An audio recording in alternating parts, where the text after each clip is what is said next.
Friends, welcome to my channel NSS study point. Trigonometry series का आज हम part 3 लेकर आए हैं, जिसमें हम आपको एक्सरसाइज करवाएंगे, एक्सरसाइज 8.1। ठीक है, अब इसमें हम पहले क्वेश्चन देख लेते हैं क्या क्वेश्चन है। तो क्वेश्चन को समझने से पहले हम ये जो आपके क्वेश्चन लिखा हुआ है ये हमने इंग्लिश में लिखा हुआ है।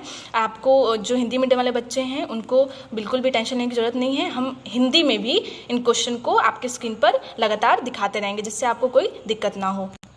किसी भी क्वेश्चन को सॉल्व करने से पहले आपको सबसे पहले तो क्वेश्चन को ध्यान से पढ़ना चाहिए और उसमें क्या आपको दिया हुआ है और क्या निकालना है इसको आपको अच्छे से ध्यान देना चाहिए। ठीक है, तो सबसे पहले हम क्वेश्चन पढ़ लेते हैं क्या लिखा हुआ है। तो in triangle ABC right angle at B, ठीक है, AB 24 centimetre and BC equal to 7 centimetre. Determine क्या करना है आपको, साइन A और कॉस A की वैल्यू निकालनी है। फिर दूसरे पार्ट में आपको साइन C और कॉस C की वैल्यू निकालनी है। और इसमें आपके क्वेश्चन में सबसे पहले तो क्या दिया हुआ ये देख लेते हैं। तो इसमें दिया है कि आपका एक ट्रायंगल है ABC, ठीक है, ट्रायंगल का नाम क्या है ABC, और उसमें जो B एंगल है वो हमारा राइट एंगल है, मतलब 90 डिग्री का है। ठीक है, और जो एक आर्म है उसका मतलब भुजा जो है वो 24 सेंटीमीटर की है AB, और दूसरी भुजा जो है यानी आर्म जो है BC वो 7 सेंटीमीटर की है। चलिए अब इसके सॉल्यूशन को देख लेते हैं। तो जैसा कि इसमें क्वेश्चन में दिया हुआ है कि ट्रायंगल जो हमारा ABC है, तो ये जो ट्रायंगल हमने लिखा है बनाया है उसका हम नाम दे देते हैं AB और C।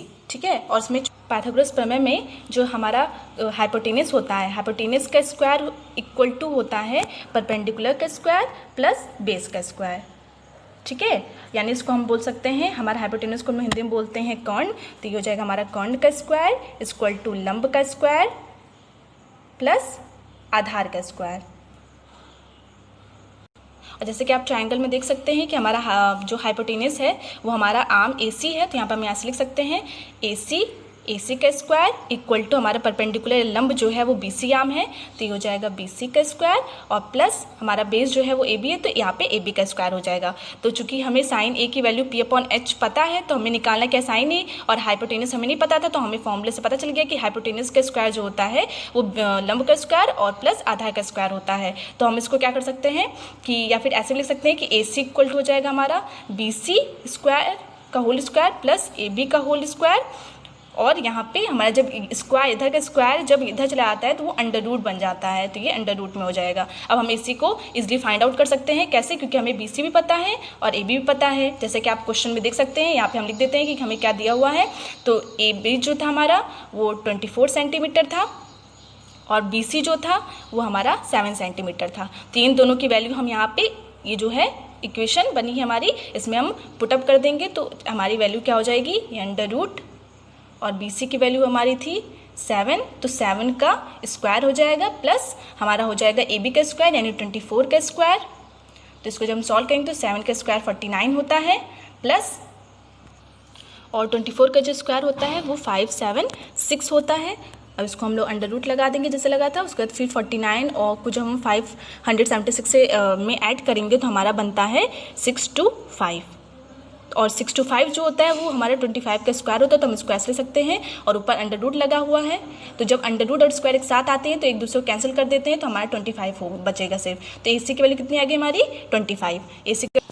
अब यहाँ पे हमें AC की वैल्यू मिल गई है, तो हम क्या करेंगे अपने ट्रायंगल में AC की वैल्यू जो है उसको पुट कर देंगे तो 25 सेंटीमीटर आ जाएगा। अब हम इजीली अपने साइन A को निकाल सकते हैं, क्यों, क्योंकि हमें परपेंडिकुलर भी पता है जो कि BC आर्म है और हाइपोटेनस भी पता है जो कि AC आर्म है।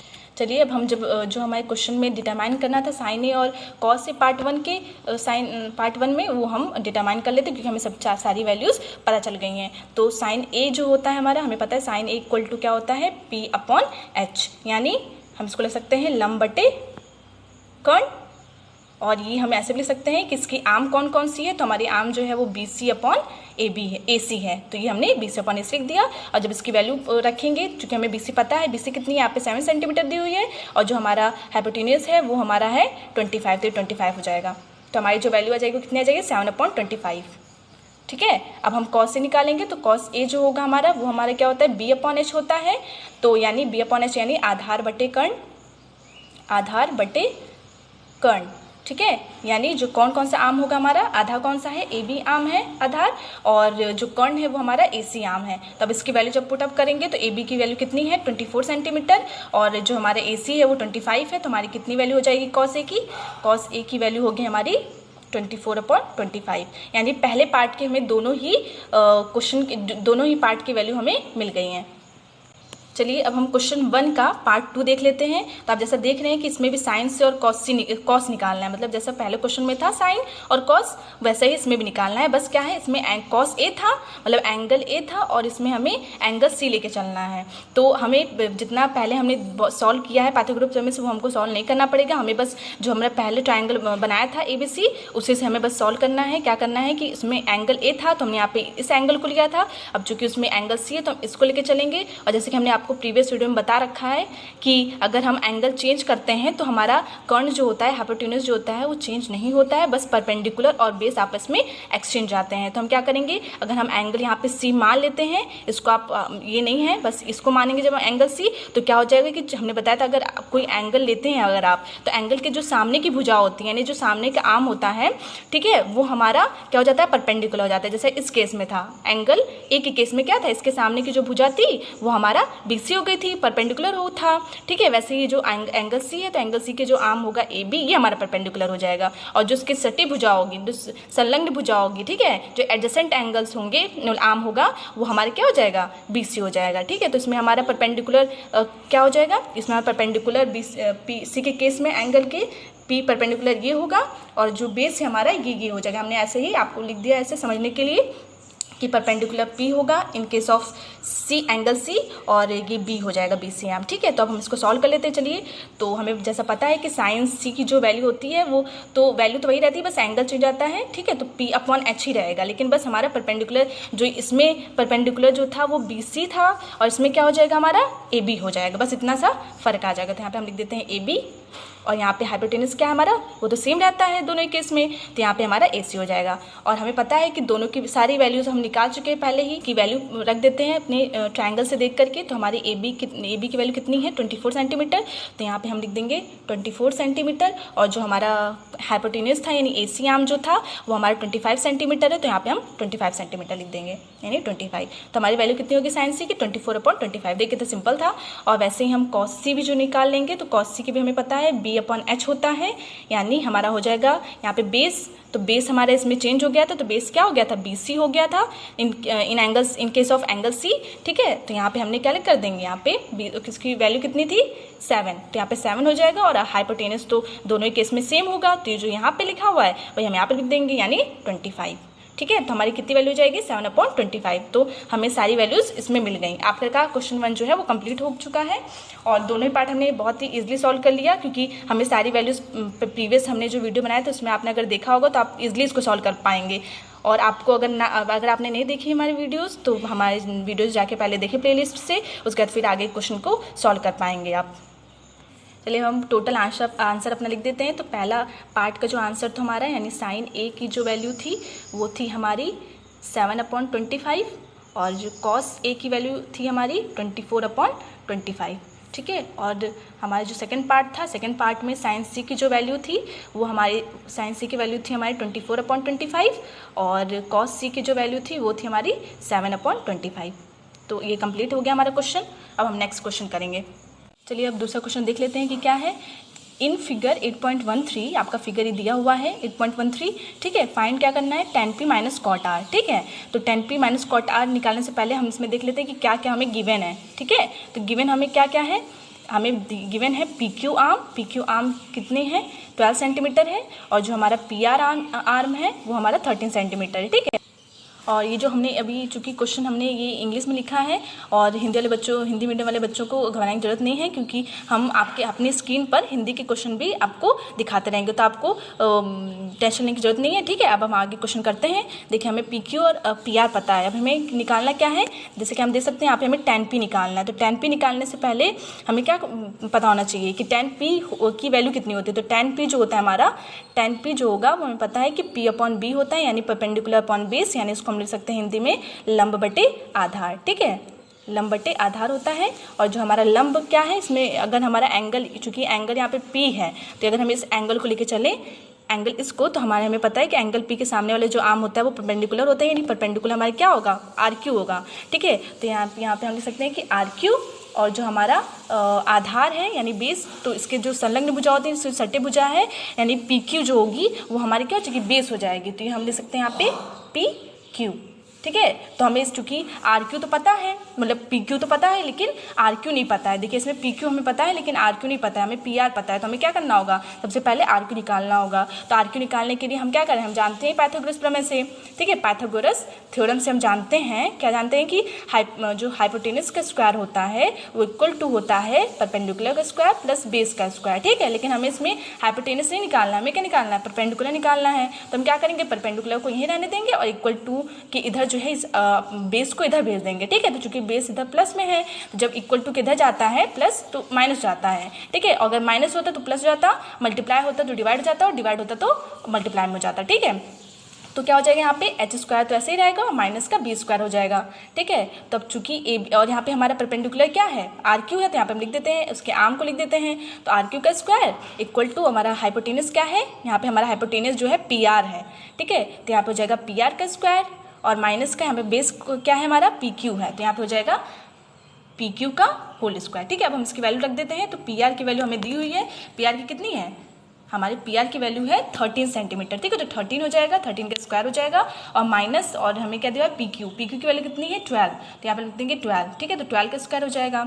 जब हम इसको सॉल्व करेंगे तो 13 का जो स्क्वायर होता है वो 169 होता है। ठीक है, और जो 12 का स्क्वायर होता है वो 144 होता है। जब हम इसको सब्ट्रैक्ट करेंगे तो कितना आएगा, तो जब हम इसको सब्ट्रैक्ट करेंगे तो हमारा आएगा 25। ठीक है, 25 आएगा, यानी आर क्यू की जो वैल्यू है वो हमारी कितनी होगी 25। और जब हम यहाँ पे, हमें चूंकि आर क्यू की वैल्यू निकालनी है, स्क्वायर की तो वैल्यू निकालनी नहीं है, तो हम स्क्वायर को क्या कर देंगे, इक्वल टू के इधर भेज देंगे। जब हम इक्वल टू के इधर स्क्वायर को भेजते हैं तो हमारा अंडर रूट में हो जाता है। ठीक है, तो 25 का अंडर रूट में हो जाएगा। अब हमें पता है कि 25 को, अब हमें इस अंडर रूट को हटाने के लिए सबसे पहले क्या करना होगा, हमें जो अंदर है हमारा अंक दिया हुआ है जो 25 दिया, उसका स्क्वायर होना चाहिए। अगर स्क्वायर रहेगा तभी वो अंडर रूट से। अब हम आर क्यू की वैल्यू लिख देते हैं कितनी होगी, तो आर क्यू की वैल्यू कितनी हो जाएगी, यहाँ पे हो जाएगा 5। अंडर रूट 25 की जो वैल्यू होगी वो 5 होगी। तो आर क्यू हमें पता चल गया, तो हम 10 पी निकाल सकते हैं कि नहीं निकाल सकते हैं।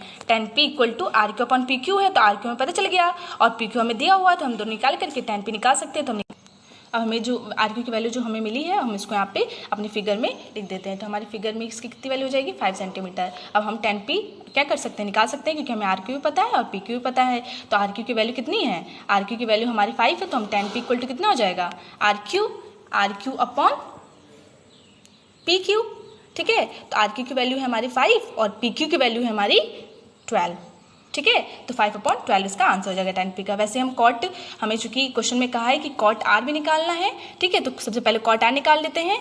ठीक है, अब हम कॉट आर निकालेंगे तो कॉट आर की वैल्यू हमें पता है कि कॉट आर जो होता है वो होता है हमारा 10 पी का उल्टा, यानी बी अपॉन पी। ठीक है, और यहाँ पे बी क्या हो जाए, चूंकि यहाँ पे एंगल आर है, ये ध्यान रखिएगा कि आप यहाँ पे एंगल आर है तो आपको बेस और परपेंडिकुलर बदल जाएंगे। ठीक है, तो हम अब यहाँ पे कॉट आर ले लेते हैं। तो अगर जब हम ये वाला एंगल ले लेंगे, ठीक है, तो हमारे इस एंगल के सामने वाला क्या हो जाएगा, ये परपेंडिकुलर हो जाएगा और बेस कौन सा हो जाएगा, इस यहाँ ये वाला। ठीक है, यानी हम इसको लिख सकते हैं बेस क्या हो जाएगा हमारा आर क्यू, और जो हमारा परपेंडिकुलर होगा वो क्या हो जाएगा, हमारा परपेंडिकुलर पी क्यू हो जाएगा। ठीक है, तो हम यहाँ पे लिख देंगे R Q upon P Q. ठीक है, और आर क्यू की वैल्यू हमने निकाल ली है। तो आर क्यू की वैल्यू कितनी है 5 और पी क्यू की वैल्यू कितनी है 12। ठीक है, तो 5/12 हो गया। अब हम क्या करेंगे, जो हमें क्वेश्चन फाइनली जो फाइंड करना है वो हमें फाइंड करना है 10 पी माइनस कॉट आर। तो हमने 10 पी की वैल्यू निकाल ली और कॉट आर की वैल्यू निकाल ली। तो हम क्या कर सकते हैं, अब इसको सॉल्व कर पाएंगे। तो हमने यहाँ पे लिख देते हैं, यहाँ पे हम लिख देते हैं कि 10 पी माइनस कॉट आर जो है इसकी वैल्यू हम लिख देते हैं यहाँ पे। तो 10 पी जो है हमारा वो कितना है 5/12, और जो हमारा कॉट पी है वो कॉट आर है वो भी हमारा 5/12 है। तो जब कोई चीज़ जब हम इसको सब्ट्रैक्ट करेंगे तो क्या हो जाएगा, ये हमारा 0 आ जाएगा। ठीक है, तो हमारी वैल्यू कितनी हो जाएगी 10 पी माइनस कॉट आर की 0 हो जाएगी। मतलब आंसर क्या होगा हमारा, हम यहाँ लिख देते हैं आंसर जो होगा हमारा, हम लिख सकते हैं कि 10 पी माइनस कॉट आर जो हो जाएगा इक्वल टू 0, ये आपका आंसर होगा। ठीक है, हम क्वेश्चन 3 देख लेते हैं क्या कह रहा है इसमें। ठीक है, तो if sine A equal to 3/4 calculate क्या करना है, cos A and tan A. ठीक है, साइन ए दिया हुआ है और कॉस से tan ए हमें निकालना है। ठीक है, तो इसमें साइन ए जो दिया हुआ पहले वो लिख लेते हैं। तो गिवन क्या है हमें, गिवन है साइन ए, ठीक है। साइन ए की वैल्यू कितनी है 3/4, यानी हमें पता है साइन ए जो होता है वो क्या होता है P अपॉन एच होता है, ठीक है। P अपॉन एच होता है यानी परपेंडिकुलर अपॉन हाइपोटेन्यूज, या फिर हिंदी में बोल सकते हैं लंब बटे कर्ण, ठीक है। तो हमारा लंब क्या है, चूंकि एंगल ए है, तो जब हम एंगल ए को लेकर चलेंगे, जैसे कि ट्रायंगल में आप देख सकते हैं ट्रायंगल ABC में कि हमारा जो एंगल ए है ये, ठीक है, तो एंगल ए के सामने परपेंडिकुलर होता है, तो परपेंडिकुलर की वैल्यू क्या है 3 है, और जो हाइपोटेन्यूज है यानी बी के एंगल के सामने वाला हाइपोटेन्यूज होता है, तो ये हमारा 4 है, ठीक है। तो 3 और ये 4 दिया हुआ है, और हमें निकालना क्या है कॉस ए निकालना है, निकालना क्या है हमें कॉस ए निकालना है। तो कॉस ए की वैल्यू हमें पता है क्या होती है B अपॉन एच होता है, और हमें चूंकि सिर्फ हाइपोटेन्यूज पता है लेकिन बी नहीं पता है, बेस हमें नहीं पता है AB, ठीक है। तो हम पहले AB निकाल लेते हैं पाइथागोरस प्रमेय से। तो पाइथागोरस प्रमेय जब हम लगाएंगे तो क्या हो जाएगा h² इक्वल टू होता है P² प्लस B², ठीक है। और हमें निकालना क्या है बेस निकालना है, तो base equal B² equal to क्या हो जाएगा h² माइनस का P², और B² क्या है हमारा आर्म कौन सा है वो AB का स्क्वायर इक्वल टू AC का स्क्वायर माइनस का हो जाएगा हमारा BC का स्क्वायर, ठीक है। तब हम सबकी वैल्यू पुटअप कर देंगे, तो AC हमारा है 4, तो 4 का स्क्वायर हो जाएगा, माइनस का हमारा BC है 3, तो 3 का स्क्वायर हो जाएगा। जब इसको सॉल्व करेंगे तो 4 का स्क्वायर 16 होता है, 3 का स्क्वायर 9 होता है, तो 16 में से जब 9 जाएगा तो हमारा आएगा 7, ठीक है। ये हमारे AB का होल स्क्वायर की वैल्यू है, ठीक है। हमें AB की निकालने, तो AB इक्वल टू हो जाएगा हमारा √7, ठीक है। तो हमें AB की वैल्यू पता चल गई, तो हम कॉस से निकाल सकते हैं, क्योंकि cos equal to B upon H होता है, यानी B था हमारा AB अपॉन AC, ठीक है। तो अब हम AB अपॉन AC, अब हमें AB पता चल गया तो हम इसमें रख देंगे, तो cos A की वैल्यू कितनी हो जाएगी हमारी cos A equal to AB upon AC था, ठीक है। AB है हमारा √7 और AC कितना है हमारा AC हमारा है 4, तो √7 अपॉन 4 आ जाएगी। इसके बाद हमें क्वेश्चन में क्या कह रहा है कि cos A निकालना है, साथ ही साथ tan A भी निकालना है, ठीक है। तो हम tan A की वैल्यू निकाल लेते हैं, तो tan A जो होता है हमारा वो होता है P अपॉन B, ठीक है। और P जो है हमारा वो है हमारा BC, और जो B है हमारा वो है हमारा AB, तो BC अपॉन AB, तो BC की वैल्यू जो है हमारी 3 है, और जो AB की वैल्यू √7 है, तो tan A की वैल्यू 3 अपॉन √7 आ जाएगा। यानी टोटल आंसर जो है हमारा, अगर आंसर की बात करें तो हमारा आंसर कितना हो जाएगा, cos A की वैल्यू हमारी आई थी 4 अपॉन √7, और जो tan A की वैल्यू कितनी आई है हमारी 3 अपॉन √7। तो ये क्वेश्चन कंप्लीट हो गया हमारा। चलिए अब हम क्वेश्चन 4 देख लेते हैं कि क्या है। तो गिवन है 15 cot A इक्वल टू 8, ठीक है। फाइंड क्या करना है आपको sine A and sec A, ठीक है। तो हम जो गिवन है पहले वो लिख लेते हैं। तो गिवन है हमें 15 cot A इक्वल टू 8, ठीक है। तो हम पहले इसको सॉल्व कर लेते हैं, थोड़ा सिंपलर वे में बना लेते हैं, ठीक है। तो cot A इक्वल टू हम क्या लिख सकते हैं 8 अपॉन 15, ये 15 क्या हो जाएगा 8 के नीचे ला जाएगा, तो हमारा cot A की वैल्यू कितनी हो जाएगी 8 अपॉन 15। और हमें पता है कि cot A जो होता है हमारा cot A जो होता है वो होता है B अपॉन P, यानी बेस अपॉन परपेंडिकुलर, यानी आधार अपॉन लंब, ठीक है, आधार बटे लंब होता है। तो अब हमें B अपॉन P है, तो हमें क्या करना है, अब निकालना क्या है इसमें साइन A और सेक A, ठीक है। साइन A सेक A निकालना है, तो हमें पता है कि साइन A जो होता है हमारा, यहाँ पे लिख देते हैं कि निकालना क्या है, साइन A हमें निकालना है, ठीक है, साइन A निकालना है, साथ ही में हमें सेक A निकालना है, ठीक है। और साइन A हमें निकालने के लिए क्या पता होना चाहिए, साइन, चूंकि हमें साइन A की वैल्यू निकालने के लिए हमें ये P अपॉन H होता है, तो हमें हाइपोटेनस पता होना चाहिए, लेकिन हमें क्या पता है सिर्फ परपेंडिकुलर पता है, बेस पता है। कितनी वैल्यू इसके बेस की है 8 और परपेंडिकुलर की 15, तो हम यहाँ पे लिख देते हैं। तो चूंकि यहाँ पे cot A है यानी एंगल A है, तो एंगल A जब लेके चलेंगे तो हमारा परपेंडिकुलर ये होगा, यानी परपेंडिकुलर P की कितनी वैल्यू यहाँ पे 15 है, और यहाँ पे जो बेस है हमारा वो 8 है, यानी बेस हमारी ये हो जाएगा, तो ये 8 हो जाएगा, ठीक है। तो यहाँ पे A भी हमारा 8 हो गया है और B हमारे 15 हो गया है। और हमें निकालना क्या है हाइपोटेनस निकालना है, क्योंकि साइन A निकालने के लिए हमें हाइपोटेनस भी पता होना चाहिए। यहाँ पे P अपॉन H लिखा है ना, हमें सिर्फ P पता है, H नहीं पता। तो सबसे पहले हम पाइथागोरस प्रमेय से, पाइथागोरस थ्योरम से हमें क्या पता कर लेंगे H पता कर लेंगे। तो H स्क्वायर इक्वल टू कितना होता है P² प्लस B², ठीक है। और H क्या है हमारा AC का स्क्वायर, AC आर्म है, और P जो है परपेंडिकुलर है BC आर्म है, और साथ में बेस जो है हमारा AB आर्म है, ठीक है। तो हम सबको ऐसे लिख लेंगे। उसके बाद फिर क्या करेंगे AC के हमें निकालना है, तो AC को एज इट इज ऐसे ही रहने देंगे, और BC की जो वैल्यू यहाँ पे रख देंगे। BC की वैल्यू है 15 और जो हमारा AB है वो है हमारा 8, ठीक है। तो इसका स्क्वायर हो जाएगा। जब हम इसको सॉल्व करेंगे तो AC का होल स्क्वायर तो यहीं पर ऐसे ही रहेगा। 15 का स्क्वायर होता है हमारा 225 और 8 का स्क्वायर होता है 64। जब हम इसको ऐड करेंगे तो ये हमारा हो जाएगा 289, और 289 ये हमारे AC के होल स्क्वायर की वैल्यू है। जब हम AC के निकालेंगे तो ये हो जाएगा हमारा 17। ठीक है। तो AC हमारा 17 आ गया, तो हम साइन ए निकाल सकते हैं क्योंकि sine equal to P upon H है, यानी P जो था हमारा कौन सा आर्म था, P था हमारा BC आर्म और जो H था वो हमारा AC था। तो यहाँ पे हम पहले फिगर में लिख देते हैं कि हमारी कितनी आई है वैल्यू, यहाँ पे देते हैं वैल्यू, तो यहाँ पे हमने 70 लिख दिया है और BC अपॉन AC होता है, तो यहाँ पे हम वैल्यू रख देते हैं यहाँ पे BC अपॉन AC की। तो BC की वैल्यू थी हमारी 15 यानी 15 और AC जो है हमारी 17 है, ठीक है। तो 15/17 साइन ए की वैल्यू हो गई। अब हमें किस चीज़ की वैल्यू निकालनी है, यहाँ पे लिखा हुआ है सेक ए की वैल्यू निकालनी है। तो सेक ए की वैल्यू निकालने के लिए हमें क्या करना होगा, या फिर हम जो हमें कॉस दिया हुआ है कॉस का उल्टा कर दें, या फिर साइन ऐसे निकालने की सेक ए इक्वल टू कितना होता है कॉस का उल्टा यानी H अपॉन बी, ठीक है। H अपॉन बी यानी हाइपोटेनस या हाइपोटेनस आर्म है हमारा AC और बेस है हमारा AB, ठीक है। तो AC अपॉन AB हो गया और AC की वैल्यू हमें पता है कितनी है 17 है और AB जो है हमारा AB आर्म जो है हमारा वो 8 है, तो यानी 17/8। तो सेक ए की वैल्यू कितनी हो जाएगी 17/8 और साइन ए की वैल्यू 15/17, ठीक है। अब हम टोटल आंसर लिख लेते हैं, क्या आंसर था हमारा। तो आंसर जो है हमारा वो है साइन ए की वैल्यू पूछा था, तो साइन ए की वैल्यू हमारी आई है 15/17, ठीक है। और जो हमारे सेक ए था, सेक ए की वैल्यू आई है हमारी 17/8। तो ये हमारा, चलिए हम क्वेश्चन 5 देख लेते हैं। Given sec theta equal to 13/12 calculate all other trigonometric ratio. मतलब आपको सेक थीटा की वैल्यू दी हुई है और आपको सारी ट्रिग्नोमेट्रिक रेशियो की वैल्यू निकालनी है, कैलकुलेट करनी है।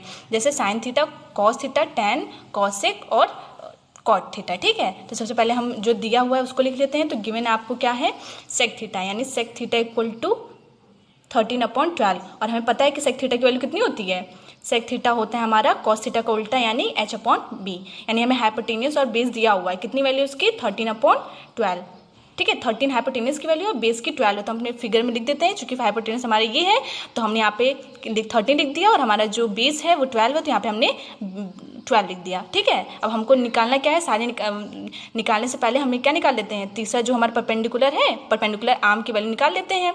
तो वो निकालने के लिए हम क्या अप्लाई करेंगे, पाइथागोरस थ्योरम अप्लाई करेंगे। तो हमें पता है कि पाइथागोरस थ्योरम से होता है H² = P² + B², यानी कर्ण का स्क्वायर इक्वल टू लंब का स्क्वायर प्लस आधार का स्क्वायर, ठीक है। तो हम क्या करेंगे, हमें चूंकि निकालना है, हमें H और B पता है, हमें क्या निकालना है, P निकालना है। तो हम P निकालेंगे तो P² इक्वल टू हो जाएगा H² माइनस का B², ठीक है। यानी P हमारा क्या कौन सा आर्म है, P है हमारा BC आर्म, ठीक है। H है हमारा AC आर्म और B क्या है, बेस क्या है हमारा, वो है हमारा AB आर्म। तो हम इसमें माइनस कर देंगे AB आर्म को, ठीक है, और सबकी वैल्यू लिख देंगे। तो AC हमारा है, AC की वैल्यू कितनी है, AC की वैल्यू है 13, ठीक है। तो 13 का स्क्वायर हो जाएगा और AB है हमारा 12, तो 12 का स्क्वायर हो जाएगा, ठीक है। तो BC का होल स्क्वायर इक्वल टू इतना लिख दिया। अब 13 का स्क्वायर होता है 169 और 12 का स्क्वायर होता है 144, ठीक है। जब हम इसको माइनस करेंगे तो हमारा आ जाएगा 25।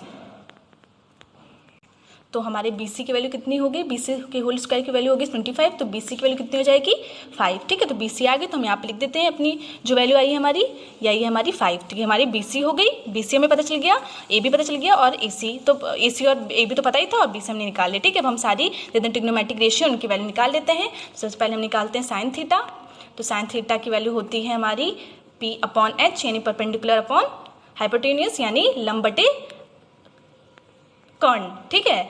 तो P की वैल्यू कितनी है, P की वैल्यू हमारी ये है 5, यानी BC आर्म पहले से लिख देते हैं, BC आर्म और हमारा हाइपोटेनस है AC, तो BC/AC यानी BC की वैल्यू है 5 और AC जो है मेरे ऊपर दी हुई है, AC हमारा 13 है। चलो इसको ऐसे लिख देते हैं हम, AC/AB, ठीक है। तो AC भी हमें दिया हुआ है और AB भी दिया हुआ है और इसमें लेकिन हमें क्या लिखना है, BC/AC, तो BC में दिया हुआ है 5 और AC हमें ऊपर दिया हुआ है कि AC की वैल्यू है 13, तो 5/13 हो जाएगा, ठीक है। उसके बाद हम निकालते हैं कॉस। तो कॉस थीटा की वैल्यू कितनी होती है, B/H, ठीक है। या फिर जो सेक थीटा की वैल्यू जो दी है उसको आप उल्टा भी कर सकते हैं, ठीक है। तो हम दिखा देते हैं आप लोग को कि B जो है हमारा वो आर्म है हमारा AB और हाइपोटेनस AC है, तो AB जो हो गया, AB की वैल्यू कितनी है, AB की वैल्यू है हमारी 12, ठीक है। और AC जो हमने AC जो है AC की वैल्यू है 13, तो हमारा हो जाएगा 12/13। देखिए सेक की वैल्यू थी 13/12, तो कॉस की वैल्यू कितनी हो गई 12/13, ठीक है। अब हम क्या करेंगे, tan की वैल्यू निकाल लेते हैं। तो tan थीटा की वैल्यू होती है